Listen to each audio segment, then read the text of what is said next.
AITA for denying a son I never had, until the ICU nurse begged me to see him. My name is Marcus. I'm 34 years old, the responsible son of my family, and, according to my urologist, I've been infertile since I was 28. I work overnight IT support. I live in a small apartment near the county hospital and lead a quiet life. Coffee at 7 a.m. An 8-hour shift. Pasta for dinner. Netflix. Sleep. I'm the one who doesn't make noise. The one who doesn't ask for anything. The one who pays. In my house, there were always two roles. Me, the background. My brother Nathan, the golden one. He shone in everything. Smiles, promises, chats with my parents. I made spreadsheets. He made plans. The family dinner table was his stage. I was the lamp behind him, switched on just to make him look good. We grew up in an apartment with thin walls and thick debts. Mom collected mugs with phrases like, "Everything will be okay." Dad collected credit card statements. Nathan collected applause. I collected receipts. "Marcus, you're so calm," Mom would say. "Your brother needs support. He's a sensitive soul." Support always meant, open your wallet, sign here, stay quiet. For years, I nodded along, because saying no was like causing an earthquake, and I hate earthquakes.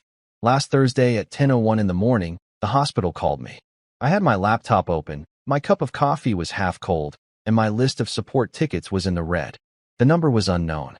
"Hello," I said in that automatic tone I use with clients. "Marcus Miller?" The voice was soft, with a hallway echo to it. "Yes, this is he. This is Julia, a nurse in the ICU at Central General Hospital. I'm sorry to call you like this, but your son has been in a car accident. You are listed as his emergency contact." I laughed. A strange, dry laugh escaped me. "That's impossible," I said. "I'm infertile. I don't have a son." Silence. The kind of silence you hear on a heart monitor between beeps. "Please," she whispered. "You need to come. There are things I can't explain over the phone." I looked at the clock, 10:13. I looked at my inbox, 36 emails. I looked at the empty mug. "I'm on my way," I said and hung up. I walked to the hospital with my hands in my pockets, as if the cold could fix an administrative error. I thought about prank calls, scams, aggressive telemarketers. I thought about Nathan.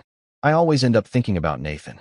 I went through the revolving door and smelled that disinfectant scent that sticks to your tongue. "ICU," I said at the information desk.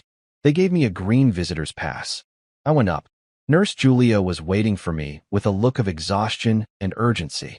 Her eyes were red, like someone who has seen too many long nights. "Thank you for coming," she said. "I know this is strange. There has to be a mistake," I repeated. "I don't have a son." "I know," she said, lowering her voice. "But your name and number are on the paperwork. The patient is in serious condition." She led me down a corridor of cold lights. I felt my pulse in my temples, goosebumps on my arms. The hallway opened into a room with 4 beds, machines, tubes, beeps. My eyes drifted unintentionally toward the bed in the back, and then I saw him. My heart stopped for half a second, I swear. Not because of a miracle, but from the blunt impact of a poorly written reality. Lying on the bed, deathly pale, intubated, his face covered in bruises and a fresh scar crossing his right eyebrow, was Nathan. He came in as a multiple trauma patient. The car flipped. He had no ID on him, Julia said. In his phone, there was one emergency contact. Dad, Marcus. And in the glove compartment, an envelope with medical papers, your name, your number. You are listed as the father of a minor. And the minor's name is Ethan. "Ethan?" I asked, my mouth dry. "He's 7 years old," she said. "He's stable in pediatrics and is asking for his dad." I looked at Nathan. I looked at the veins in his arm. I looked at the monitor drawing small, irregular mountains. "I don't understand any of this," I whispered. Julia nodded. And I, who had always been the background, understood that I had just walked onto a stage where, suddenly, all the lights were pointing at me. In my family, stories are never told in full. They're cut short with a "I'll explain later" and patched up with a "do it for your brother." I got used to filling the gaps with money. I remember the first time I signed something for Nathan. I was 19. He had dropped out of college because it wasn't for him. He announced he was going to open a limited edition sneaker shop. It sounded big. My mother applauded. My father said that finally someone in the family was thinking big. I asked, "And the plan?" They answered me with a folder and a smile. "Sign here, son." You have a clean credit history. You're the responsible one. It was a small business loan, $5,000. Just to get started. I paid off almost all of it when Nathan decided sneakers weren't for him, that now he wanted to be a DJ. Then came a car to move his equipment, then a work phone, then a one-time loan to Dad. By 25, I had 3 credit cards and 2 personal loans in my name. By 28, dark circles under my eyes. Marcus, you understand numbers, my mom would tell me. Nathan understands people. You complement each other. We didn't complement each other. I was the support. He was the leap. My parents just took pictures of the leap. My infertility diagnosis came after a poorly treated infection. I sat in a blue chair. The urologist said, severe oligospermia, and I nodded. I didn't cry. I didn't call anyone. I just thought that, for the first time, something in my life couldn't be turned into a rescue mission. There would be no child to support, to take to school, or to save from a failed exam. It hurt, yes, but it was also a natural boundary, a closed door. I mentioned it at home once, during a quick dinner. I can't have children, I said, cutting my omelet.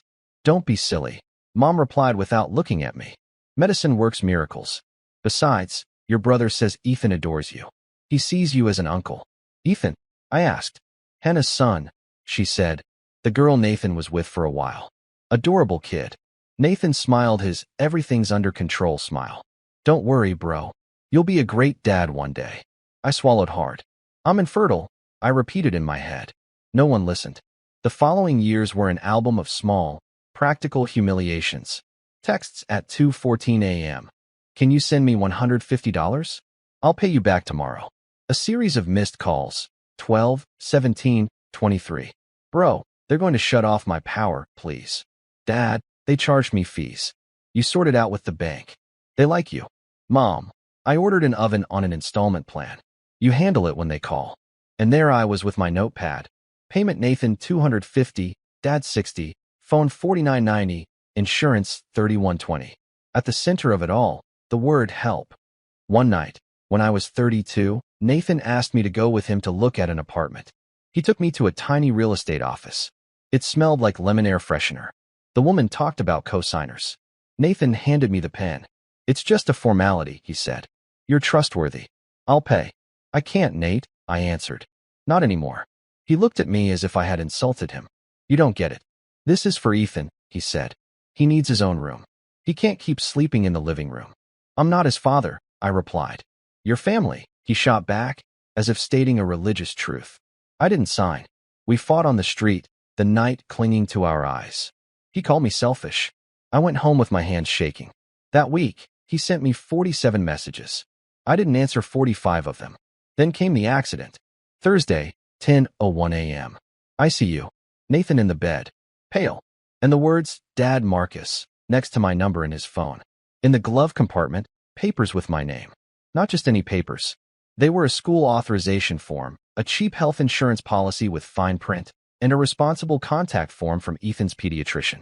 On all of them, my name, my social security number, my phone number, in Nathan's handwriting. A forged signature. Is this legal? I asked Julia. I can't tell you that, she answered. What I do know is that the boy is asking for his dad, and the only dad we have written down is you. In pediatrics, Ethan was with a young nurse, watching a cartoon with the brightness turned down. He had the same eyebrows as Nathan, the same smile that tended to droop at the ends. Hi, Ethan, I said, not knowing what to do with my hands. He looked at me and then looked down. You're Marcus, he asked. Yes. Dad says you're like a robot that fixes everything. I didn't know whether to laugh or cry. I asked him about his mother, Hannah. He said he didn't see her much, that she sometimes works far away. He told me Nathan was always doing important things. He said he saw me once from a distance at a park, but Dad said I was busy saving the world from numbers. At 1:40 p.m., the billing department called me.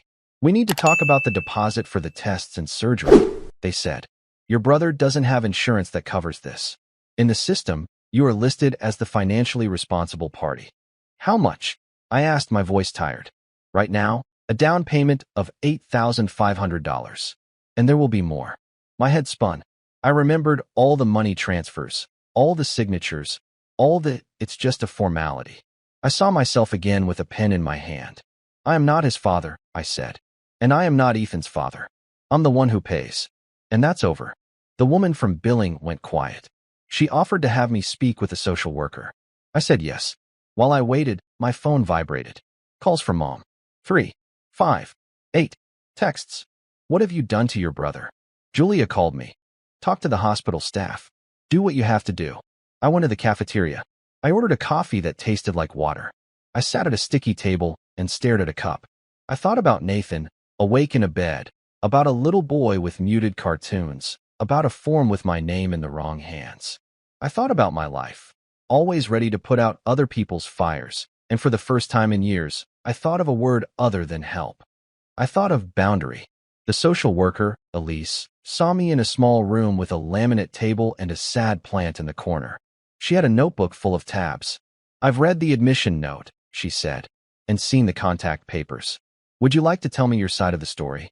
I took a breath, and I told her. I talked about the infertility, the dad Marcus, in the phone, the forms with my forged signature, about Nathan, about Ethan and his drawings, about Hannah being a shadow. Elise listened without interrupting. I understand, she said when I finished. Legally, if your signature was forged, you are not responsible. But the hospital needs someone to make urgent medical decisions.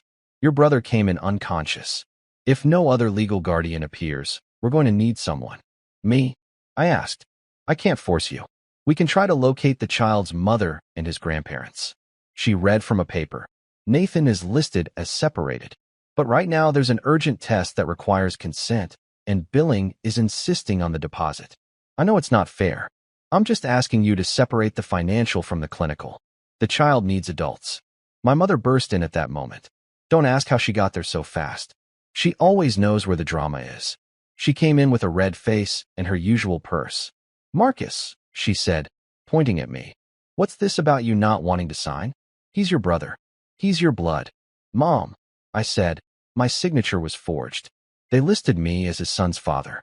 They used me. Don't be dramatic, she replied, as if I were a teenager. Nathan is impulsive, but he's a good father. He just needs help. You always help. That's what brothers are for. Elise interrupted in a neutral tone. Ma'am, we need to focus. There's a procedure for Nathan this afternoon. If not, there's a risk. Mom grabbed my wrist. Her nails dug in a little. Sign, she whispered. We'll sort it out later. No. The word came out low, but firm. Not angry. Just no. My mother blinked as if she didn't understand the language. What do you mean, no? She raised her voice. What kind of person are you? Someone who can't take it anymore, I said. Someone who's not going to pay for any more lies. Someone who isn't going to sign for anything that isn't his. My phone vibrated. Nathan, from the ICU, still intubated, had woken up a little and, according to Julia, was agitated. He wants to talk to his brother, she said. I went. I walked in. I saw him with his eyes open, glassy. Bro, he stammered, his voice broken. Ethan, the deposit, fix it, please.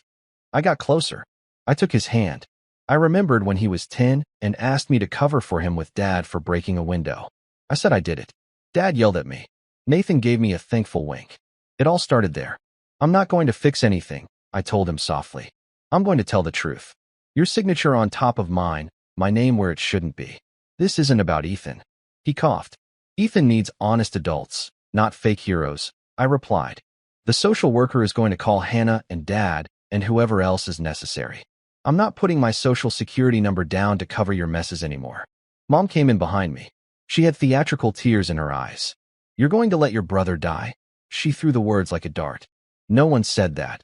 Julia intervened, her voice cold. But someone has to authorize the procedure. Hannah, I said. Or Dad, if he's Nathan's guardian, or a judge. But not me. There was a heavy silence. You could hear the compressed air in the tubes. Then I spoke slowly, as if writing it on a blackboard. This isn't about revenge, it's about closure. This isn't revenge, it's a necessary end. The sentence hung in the air, foreign and essential. Mom shook her head. I don't recognize you, she said. I do, I answered. Finally, Elise took notes. Julia made a call. Papers were moved. The billing department insisted again about the deposit. Without a deposit, there's no surgery today. Elise looked at me. Do you want to speak with the police about the forged signature? She asked. Yes. The fear of earthquakes was gone. What remained was a strange, clean, white noise. I signed a document to register that I was not authorizing expenses or acting as a guardian. I authorized nothing financial. I did, however, authorize them to call me if Ethan needed company. That I could do. At 6:20 p.m., Hannah arrived. Small, with dark circles under her eyes, carrying a huge purse. She looked at me as if she'd seen me in pictures. "You're Marcus," she said, her voice flat. "I'm sorry. Nathan is." "Nathan." "I know," I replied. She signed. She took responsibility for Ethan. She consented to the procedure for Nathan. The social worker took her details. The billing department read her numbers and estimated $22,000 in expenses. Hannah collapsed into a chair. "I don't have that kind of money," she murmured. "I can't." She looked at me. Her gaze said what everyone had always told me: help. And for the first time, my hand didn't tremble when I answered, "I'm sorry, I can't." The next 2 days were a catalog of reactions. Friday, 32 missed calls, 11 from Mom, 8 from Dad, 7 from an unknown number, 6 from a number I later found out was my Aunt Diana's. 118 messages between WhatsApp and text. "You're a monster. Don't leave us alone in this. Nathan would do the same for you." A lie. "Your brother is dying and you're counting pennies." Another lie. "Remember family ties." I didn't reply to 116 of them. I went to work, closed tickets, ate a sandwich in front of my monitor. Occasionally, I would look at my phone and put it away again. I had the new expression of someone who doesn't apologize for living. On Saturday, Dad came to my apartment unannounced. He rang the doorbell with the kind of insistence only parents who think they own your time have. I opened the door. He smelled of cheap cologne and desperation. "Son," he said without a greeting, "your mother is a wreck." "Nathan, you know, this is family. You have to pitch in." "I've been pitching in for 15 years, I replied. "Not today. Don't be resentful." "It's not resentment. It's a boundary." He looked at me as if I were talking about quantum physics. "Look," he said, lowering his voice. "There are things you don't know. Nathan is involved with some people. They lent him money. We can't leave him like this. I told them you'd take care of it." "You told them what?" I asked, my voice cold. He shrugged. "That you're the responsible one. You always have been." "Get out," I said, opening the door wider. "Call me when you want to talk about something else. About you, about Mom, about how you're doing. But if you come here to sell me another debt, you're not coming in." He stood on the threshold, small, bewildered. He wasn't used to the lamp talking back. That afternoon, Elise called me. "Hannah is trying to apply for aid. Ethan is asking for you." I went to the hospital, but not with my wallet. I went with a notebook and some markers. Ethan was bored, with that childish sadness that doesn't know where to hide. "I brought colors," I said. "Are we going to draw robots?" he asked with a shy smile. "Robots that set boundaries," I replied. We sat on the floor on a blanket. We drew a robot with a barrier. "Do not cross." Ethan laughed. We talked about silly things. I read him a short story from a book in the lounge. He asked me for water. I got it for him. He didn't ask me for money. No one asked me to sign anything. It was the cheapest and most expensive afternoon of my life. On my way out, I ran into Hannah in the hallway. She had the crumpled cost estimate in her hand. "I'm going to talk to the doctor," she said. "They told me there's a less expensive plan, but it's slower." "I don't know. I don't know anything." "Talk to Elise," I replied. "She's good. And if you feel lost, call." "I can. I can keep Ethan company if you need a break." "Thank you," she said, her face broken. "Nathan promised me 1,000 times that everything was under control." "I know." On Sunday, the police came to take my statement about the forged signature and identity theft. I went with papers, photos of the forms, screenshots of the money transfers, messages where Nathan asked me, "Pretend to be me." The officer took notes, professional and distant. "This could go to the district attorney's office," he said. "Are you willing to proceed?" "Yes." It wasn't revenge, it was record-keeping, it was documenting the real map. In parallel, Elise contacted Child Protective Services to review Ethan's situation. They didn't want to take the child from anyone. They just wanted adults who could take charge without breaking the law or someone else's back. On Monday, the doctor reported that Nathan was out of surgery. He was stable. There was a long road of physical therapy ahead. Hannah cried. Mom sent me a 2-minute, 37-second voice message in which she listed my flaws. I didn't listen to the whole thing. I deleted it. It stung for a second. Then it passed. That same day, I did something I had been putting off for years. I went to the bank. I asked to speak with a financial advisor. I brought a green folder with labels: Nathan, Dad, loans. We reviewed everything. I sat there for 2 hours. I closed a credit card that was still open just in case. I canceled an automatic payment for a phone I no longer used. I set up alerts. I made a list with numbers: $10,000 on an existing loan, $340 in future interest if I didn't pay it off early. Payments that were truly mine. Nothing for the sake of helping. I left the bank feeling light, with a cleaner account. I bought a new lock. I changed the deadbolt. I blocked unknown caller. I muted my mom for 8 hours, then for a week. I started cooking with recipes from YouTube. I made lentils. I called a friend I hadn't seen in months. I told him a little. It's weird, I said. I feel guilty and free at the same time. That's normal, he replied. Guilt is a tax they levied on you. Freedom is your own. On Tuesday, Ethan sent me a picture of a drawing. The robot with the barrier, but this time it was smiling. He wrote in a child's handwriting, "Thank you." My eyes welled up silently. That night, Nathan called me from the hospital, his voice thick and dry. "Bro," he said, "we went too far." The signature thing. All of it. "Yes," I replied. "It's enough." He trailed off. "I'm going to tell the truth," I answered. "And I'm going to be there for Ethan as an uncle, not a cash machine. If you want to really talk, we can talk. If you want me to solve your life, no." Silence. "I don't know how to be anything else," he said, so sincerely it hurt. "Learn," I replied. "Like I am." We hung up without yelling. It was the first adult conversation we ever had. On Wednesday, Mom showed up again, this time with a cake. "I come in peace," she said. She put it on the table as if it were an international treaty. "Son," she began. "Sometimes I exaggerate, but understand me. You're the strong one. Nathan, he is who he is.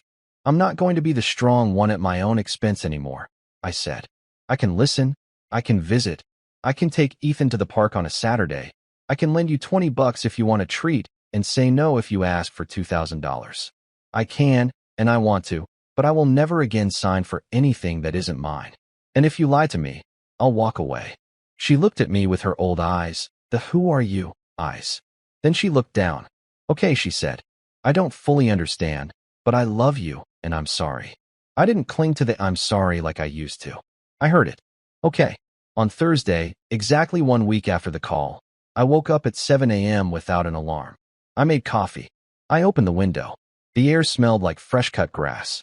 I put on my sneakers. I went for a 20-minute walk. I felt something simple, guilt-free silence. I don't know if people change overnight. I haven't, but I can say this with clarity.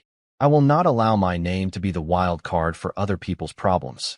I will not allow my silence to be worth more than my peace.